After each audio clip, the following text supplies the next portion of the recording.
Okay, we are going to have a look at the BIT past paper for Programming 2 subject held in 2019. So I'll be looking at the multiple choice question paper from question number 1 to 10. Okay, you have these important instructions here. The duration of the paper is 1 hour. Medium is English. Paper has 25 questions and 10 pages. So there might be a little bit of a plus or minus 25 questions in the Programming 2 paper in different years. So all questions are of the MCQ multiple choice question type. All questions should be answered. Each question will have 5 choices with 1 or more correct answers, right? All right, so let's move directly onto the question. Question number 1. Which of the following statements is true related to stack representation? So A. Popping is an act of taking values off from the stack. Stack is used for recursion. Stack data structure is LIFO, last in first out. Stack is used for breadth first traversal of a graph. Popping is an act of adding elements to a stack. So before answering this question, you need to understand what a stack is, right? So again, Programming 2 subject it's basically all about data structures and algorithm. And when we talk about data structures, there are a few data structures that we need to go through, and one of them is a stack. Right? Stack is a data structure that we should know, and it's something like this. It's a stack of something, and so once you put something in there, it will go to the bottom, and you put the next guy, come as the next one, right?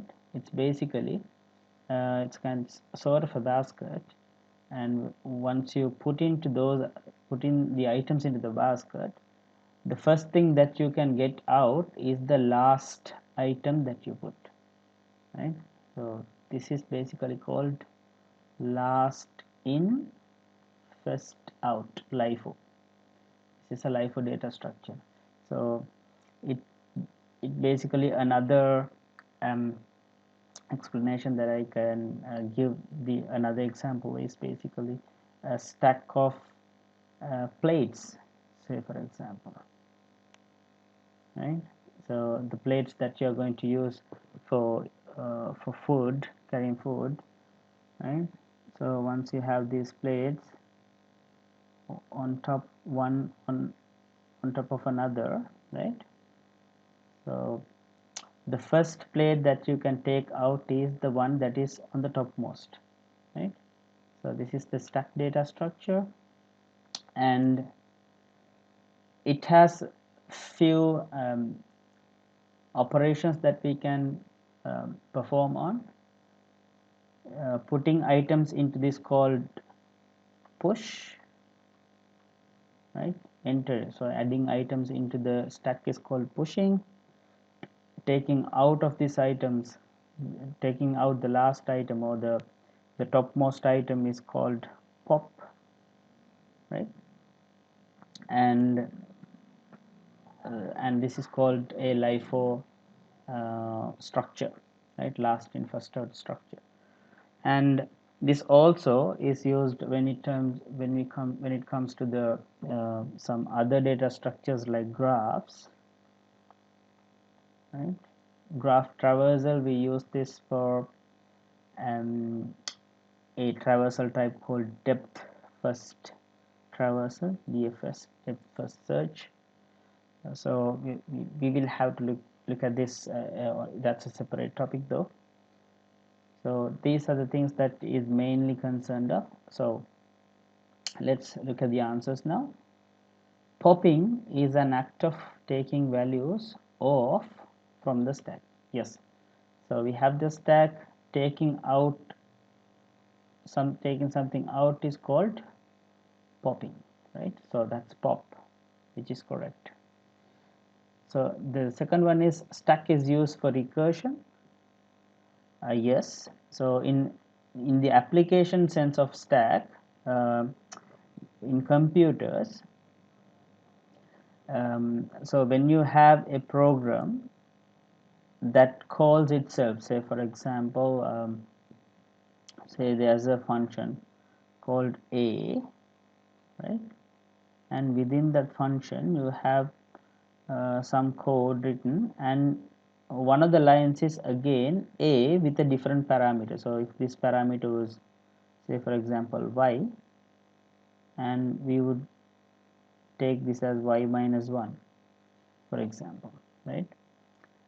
So in these cases what will happen is, when the program runs, right, we will have states that are not complete. So those not completed states will be pushed into the stack, right, in the memory stack, and then whenever it goes again and again into nested levels, so all of those levels will be stored in the stack, and once it starts resolving out, it will be pushed out and resolved one by one, right? So basically, um, so this stack is used for, again, recursion as well, right? So in recursion also we use a stack. Yes, stack data structure is LIFO, last in first out, that we have already looked at, right? The last item that is going in will be the item that is coming out, so that is also correct. The stack is used for breadth first traversal of a graph. When we talk about graphs traversal types, one is the BFS, which is breadth first traversal. In that case, BFS, we use a queue, right? I don't want to go into details now. So and depth first search, we use a stack. We use stack data structure there to store the last processed item, basically. And this one is wrong, the D option is wrong. And let's see the E option. Popping is an act of adding elements to the stack. Popping is an act of removing elements from the stack, right? So this is basically, it's wrong. The adding elements to stack, that operation is called push. Okay, so this is also wrong. So it should be A, B, and C are the correct answers, right? All right, let's move on to the second question.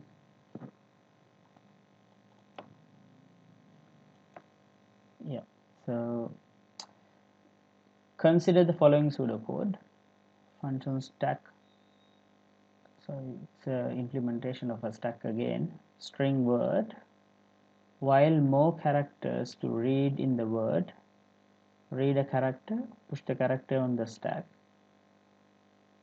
Okay, and then while the stack is not empty, when there is something in the stack, you do a pop a character of the stack and print the character on the screen.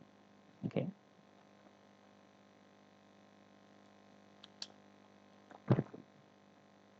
now let's see what is the output if one calls the above function on stack and then you give the word programming to.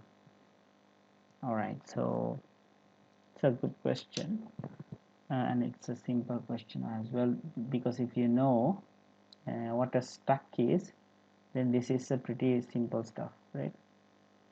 So what you do is you have a stack representation, right?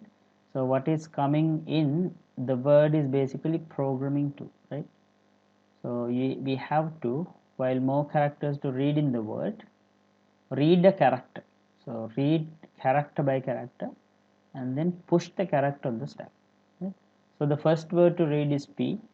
Put there P, and then R, O, G, A, M, M, I, N, G. Out of G and 2, right? So that's basically the stack. Okay. So topmost item is this one, you and this is R. Okay. And so that's first while loop is done, and the second while loop is while the stack is not empty, pop a character of the stack, print the character on the screen. So we are going to pop one by one and print out, right? So the first one is 2, pop it out, 2, print it. Second one is G, pop out. Third one is N, I. So basically it's reversing, right? M, M, so here an R is missing, so A, R, G, O, R, and capital P. So that's the answer, right? So you have the stack, you pop out one by one. So that's the second while loop, right? So if we take a look at these the answers, you can see this is our answer. Okay, so the answer is C.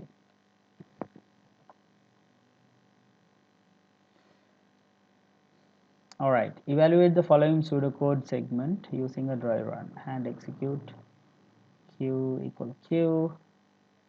So this is another data structure called Q. Q is basically it's a first in first out data structure. We call it FIFO. Right? So it's basically a queue in the bank counter, right? So you have these people, the first person goes in the queue will be served first, right? So in this case the first item, if you we have to insert the item from the back, right?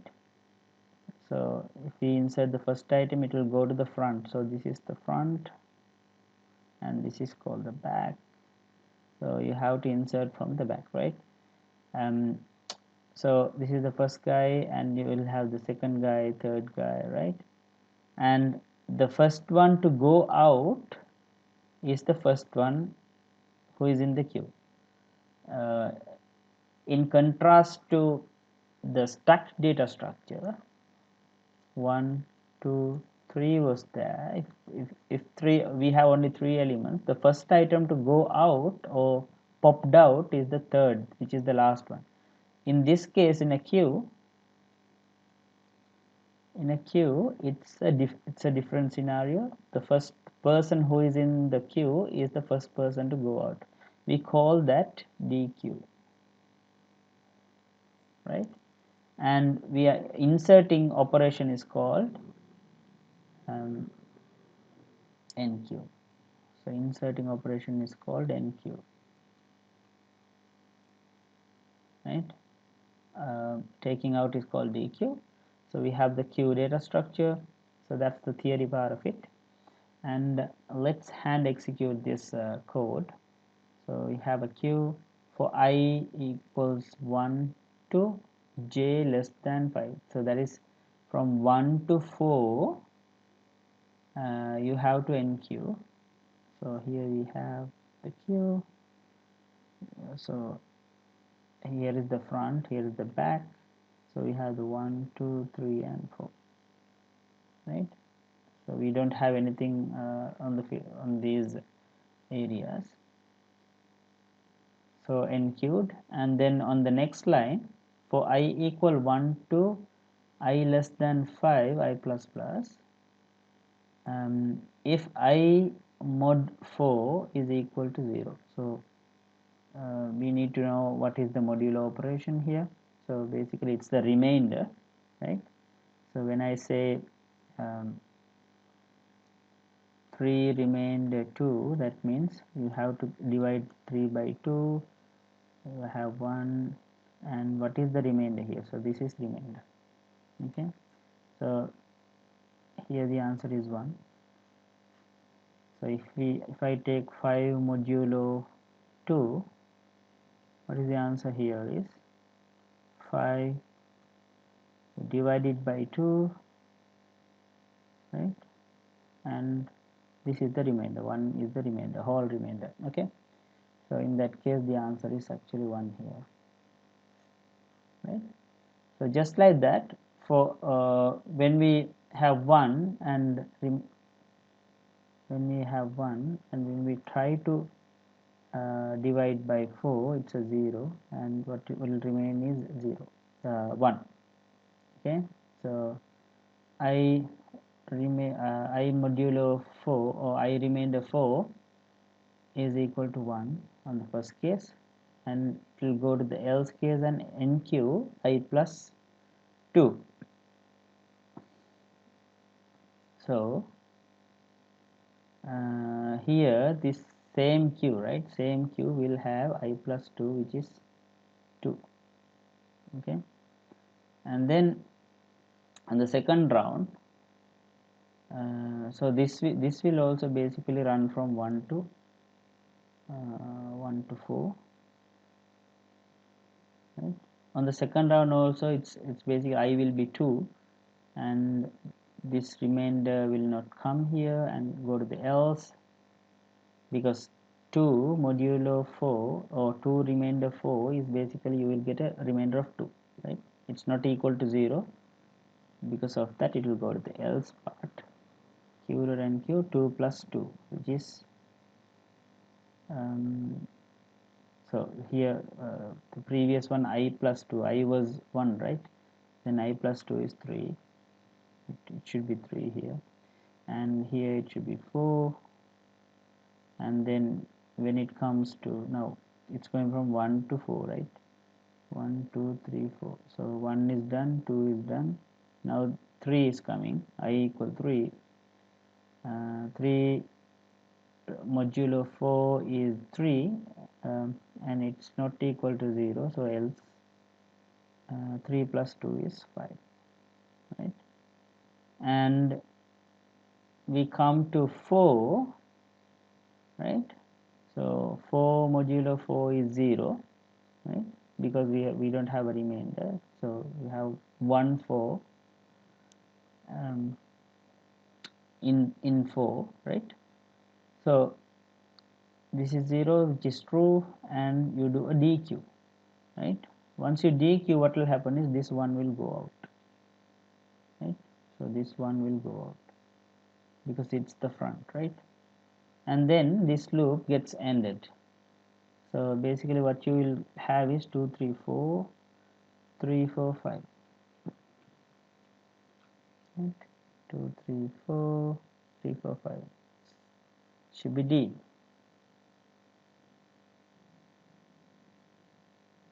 2 3 4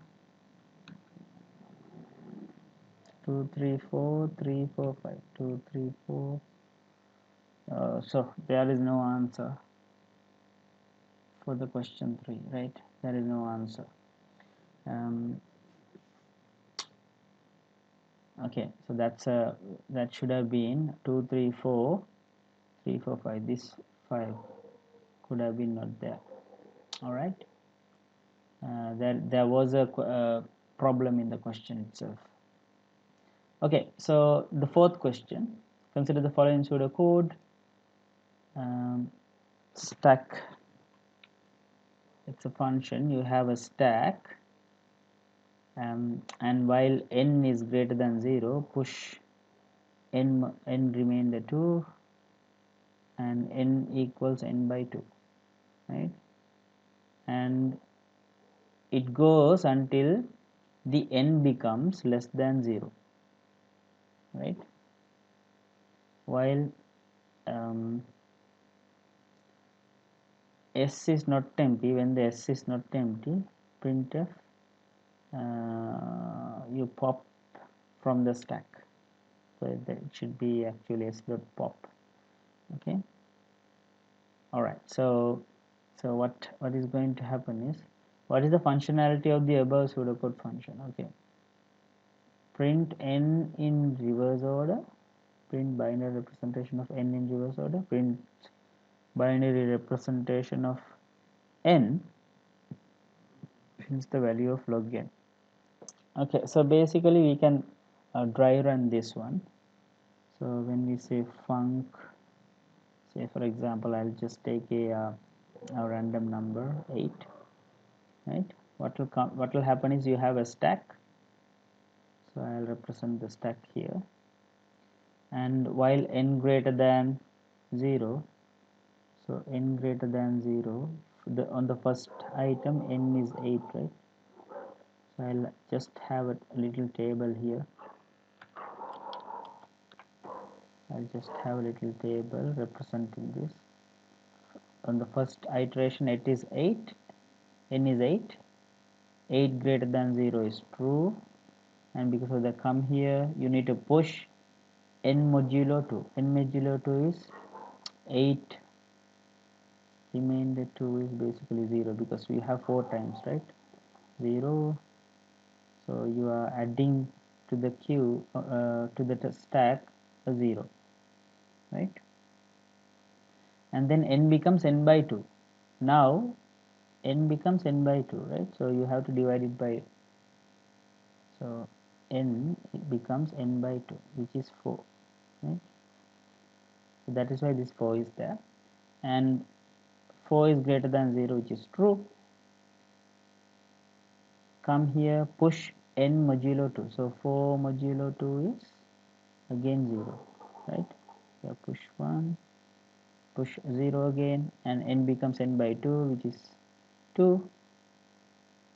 2 is greater than 0, true.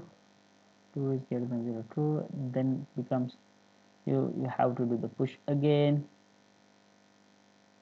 Okay, so push n modulo 2, so 2 modulo 2 is again 0, right? You push another 0, okay, and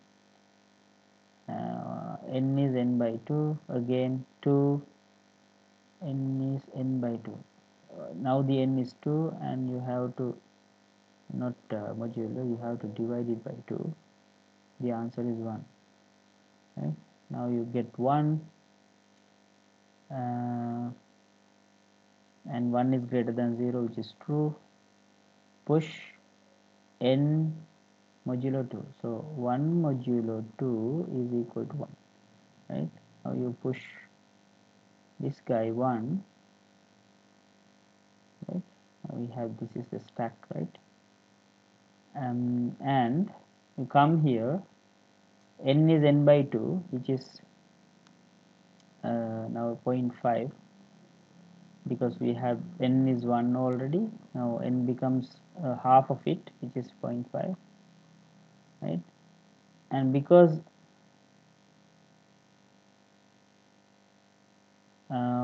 it's an integer division, you get 0, right? So basically 0 greater than 0 is wrong, and you stop. Okay, then this is the stack, and what you do is, while s is not empty, you pop. Okay, so we are going to pop out this, so pop out 1 first, and pop out the second first, and pop out this one, this one, this one, and this one, right? So 0, 0. So our input was 8, and this is the representation we get, which is basically, it's a binary conversion, right? So this is base 10, this is base 2. So this is the function that we can use to convert it to binary. Okay, so it basically prints binary representation of n. This one. All right.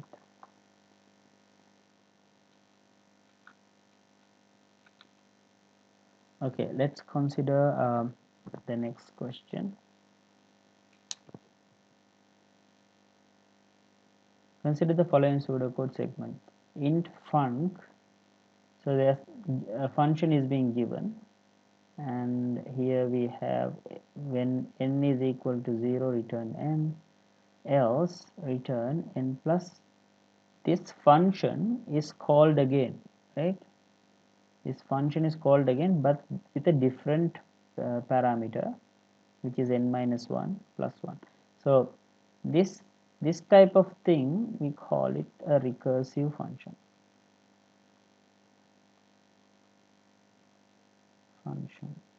Right? So here we have a recursive function, which is a function called by itself, right? What is the return value of calling func8 for the above function? So here in a recursive function, you should have one or more base conditions. So here in this case, base condition or the returning condition is when the n becomes 0. Okay, and otherwise you have this recursive call, right? So this is the recursive part of it. Okay, so basically we will have to run this and see.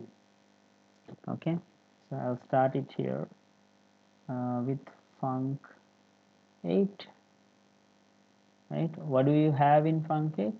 So n equals 0 means this 8 is equal to 0.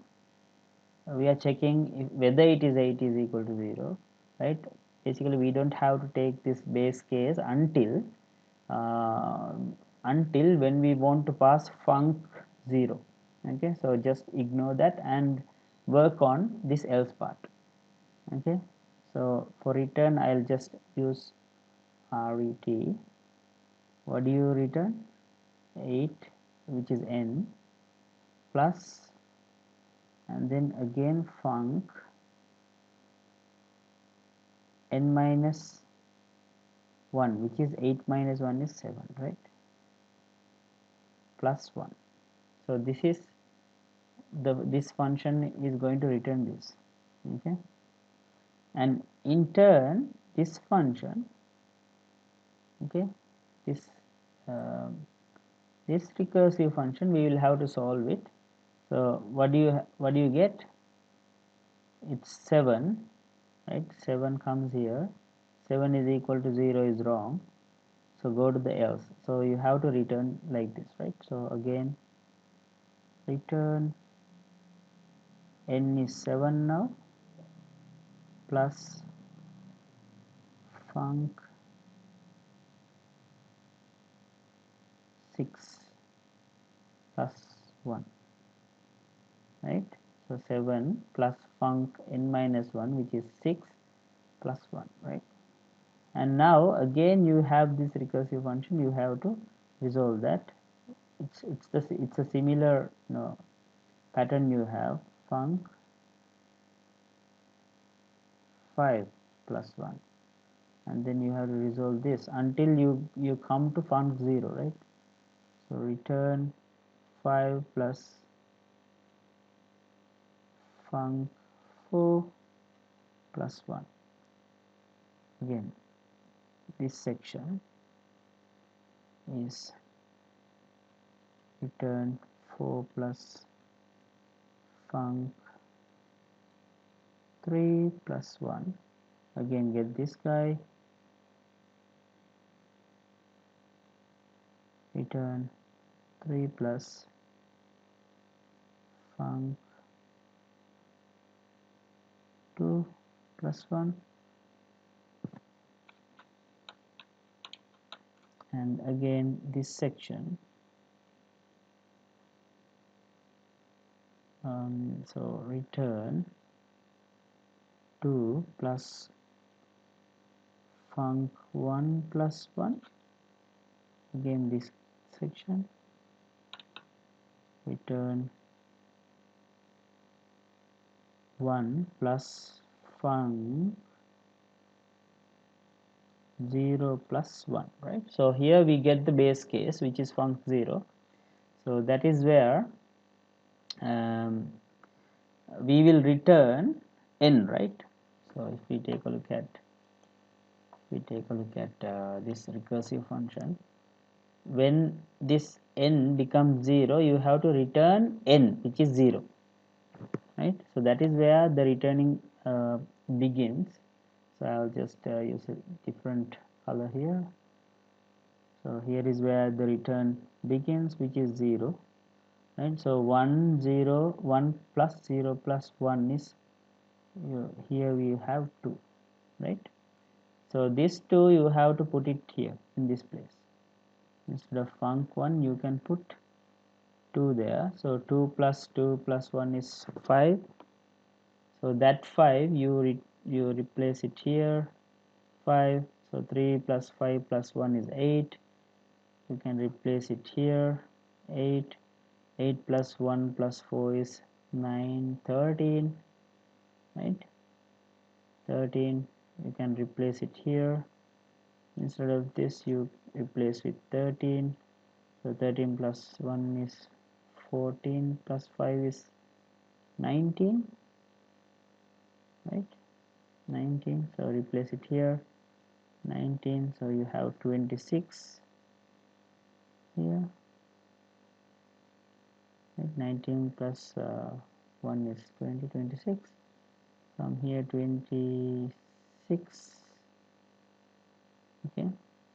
So instead of this this is 26 and 28, so that's 34.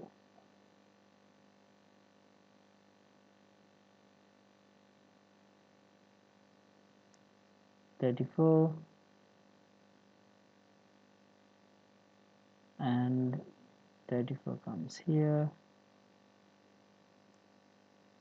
so that's 34 and 8 is 42, 43.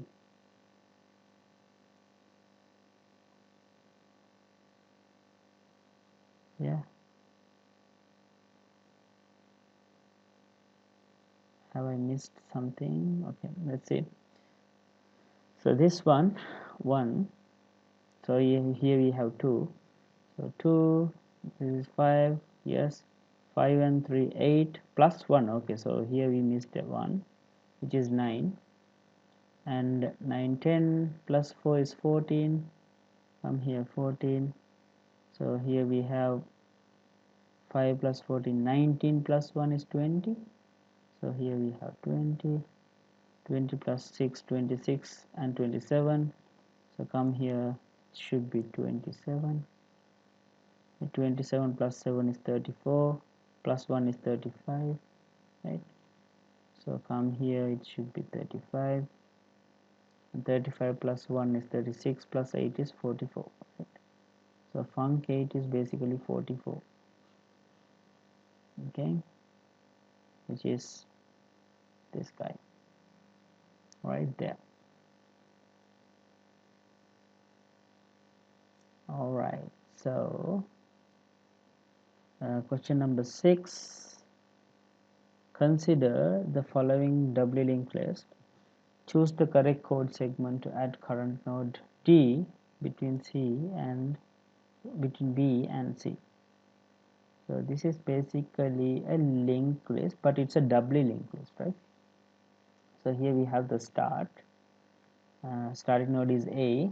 We have a B, C nodes already. Now D is trying to coming into the nodes between B and C, right? Which of the following code segment shows the correct insertion? So when we want to make D here, we need to be able to say B dot next is D, D dot previous is B, D dot next is C, and C dot previous is D, right? So basically we will have to just break these connections out, right, and make new connections. So let's see. current dot next. So here's the current dot next is start dot next dot next, start dot next dot next, which is correct, right? So d is, we are setting d is next, this is correct, right? So this line is done, right? Start dot next is equal to current, start dot next is current. So basically this line from C you are pointing to D, right? So basically it's this line,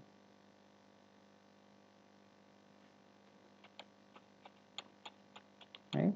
So this line is being created, which is correct, which is right, and this is removed now. That seems to be correct. And current.prev is start.next. So start.next, yes, that's correct. So current.prev is start.next. That's also seems to be correct. And current.next.prev, current.next is now C dot prev is this line is now current, yes. So it's setting this line basically and removing that line, right? That is also correct. So basically the connections are all done. What is this? Current.prev is start dot next dot next, start dot next dot next. That is wrong, right? So it seems to be wrong, and the answer should be A, B, C, and D. Okay.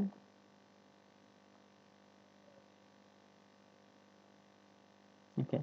What is the time complexity of printing all elements of a circular linked list that consists of n nodes? So whether it's circular or not, it is a linked list, right? So you should have a head, something like that, head, and you have a value and a pointer pointing to the next item, right? Like that. And if it is circular, so the last item will point to the first again, right? So in this case, to traverse n number of nodes, you will have to go one by one, which is a loop, right? A for loop, which is order of n. Okay, so if you have n items, you will have to traverse through each of the n items. So depending on the number of items in the list, linked list, you will have to traverse through each of those. So it's basically order of n, big O of n, right? Which of the following statements is true regarding stack and queue data structures? Stack and queue are both linear data structures, which is correct. Linear means it doesn't have any hierarchy. It's a sequential thing, sequential. So if you take queue, it's something like that, and stack is also something like that, right? So it's a linear data structure. It's not like the trees we have, right, which has hierarchies, okay, or graphs. So it's not like that. Stack and queues are both linear data structures. Stack insertions and deletions are performed only at one end. Yes, stack insertions, to a stack you insert from one end, deletions are performed only at one end. Yes, right? So it's from, you are inserting from the top, you are removing from the top, right? In a queue, insertions are performed at the end while deletions are performed at the front. Yes, so when you take a queue, you insert from the back, you remove from the front, right? So this is called NQ, this is called TQ. All right, so that's also correct. That's also correct. Stack insertion and deletions are known as push and pop respectively. Stack insertion is called push, yes, and deletion is called pop. Yes, that's correct. Queue insertion and deletion terms are known as DQ. Insertion is called NQ, which is wrong. So insertion and deletion terms are known as DQ and NQ, which is respectively, which is wrong, right? Insertion is called NQ, and whereas deletion is called DQ, right? So this statement is wrong. So it should be A, B, C, and D. Right? You are given an array implementation of the circular queue. Java base declared as data items data 0 and data 4 are filled. The length of the array is 5. So here we have an array. Length of the array is 5, so you have 5 compartments. Okay, so you have 5 compartments, but this is a circular queue. So you have from 0, 1, 2, 3, and 4 indexes, but it is sort of it's in a circle like this. You have 1, 2, 3, 4, 5 compartments, right? So here is a 0, 1, 2, 3, and 4. Okay, so that's a circular queue. Items data 3 and 4 are filled, so you have 3 and 4 filled here. This is filled, and this is a different color, so this is filled, and this is also filled. So 3 and 4 are filled already. Okay, the length of the array is 5, and the rest of the location of the array are empty. Where does the NQ method place the new 2 entries in the array? So from looking at this, we could say so it's basically full, right? So the next item that is going to come in, we'll have to go after this, the last one, which is 4, and that place is actually 0. And so the next item that is going to come in, go to array 0, and the length of the array is 5. Rest of the locations of the array are empty. Where does the NQ method place the new 2 entries in the array? So the first entry will go to the 0th index, the second entry will go to the 1 index 1. So that's how it's going to work. So if you take this array as like this one, yeah, so I'm trying to insert something, you don't have anything here, but what is next is basically this 0th index, right? So it's basically it's something like this.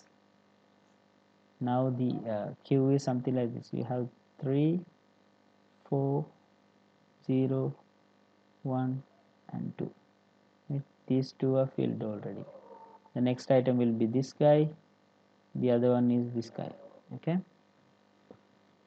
all right. So in that case, question answer number 4 is correct. All right, so we will move on to the question number 10, which is consider the following chain hash function. So that this is the hash function and related to the subject hashing. We have a hash index equal key modulo number of buckets. Okay, here we have a hashing function. Okay, suppose you are given a hash table with 7 buckets, so you have 1, 2, 3, 4, 5, 6, 7 buckets there, and the following keys have already arrived. So the keys, right, are this one. So this is the key, and based on the number of you take the key and do a modulo with number of buckets. So the remainder is the hash index. Okay, so let's see if the next, okay, keys have already arrived 15, 11, 27 and 9. If the next key is to be hashed are 8 and 23, what are the buckets that the new keys will hash to? Okay, so basically we have 15, right? So 15 was the key and we take the modulo of 7 buckets, right? The answer is 1. How?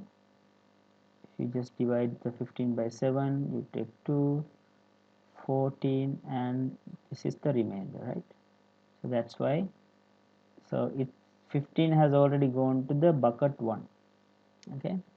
And just like that 11, if you take 11 modulo 7, we get 4, right? So that is why 11 is at 4. And if you take 27 modulo 7, you have 4 times, right? 4 times is no, 3 times, which is 21, and the remainder is 6, right? So it should go to 6, and for 9, 7, so that's remainder is 2, and that's why it's here. So we'll try 8 now. We'll try 8 modulo 2, not 2, 7, right? So that is 1. So 8 will come here and replace this guy. It's a collision, right? 8 should go to bucket 1, and 23, you have 3 times 21 and 2, 21, and remainder is 2, right? So basically 23 should go to 2, this guy 23, right? What are the buckets that the new keys will hash to? So that's 1 and 2, okay? So those are the 10 questions that I needed to cover today. Hopefully we'll be looking at the other questions in a subsequent video. So thank you for your time, and we'll see you in the future. Okay? Thank you very much.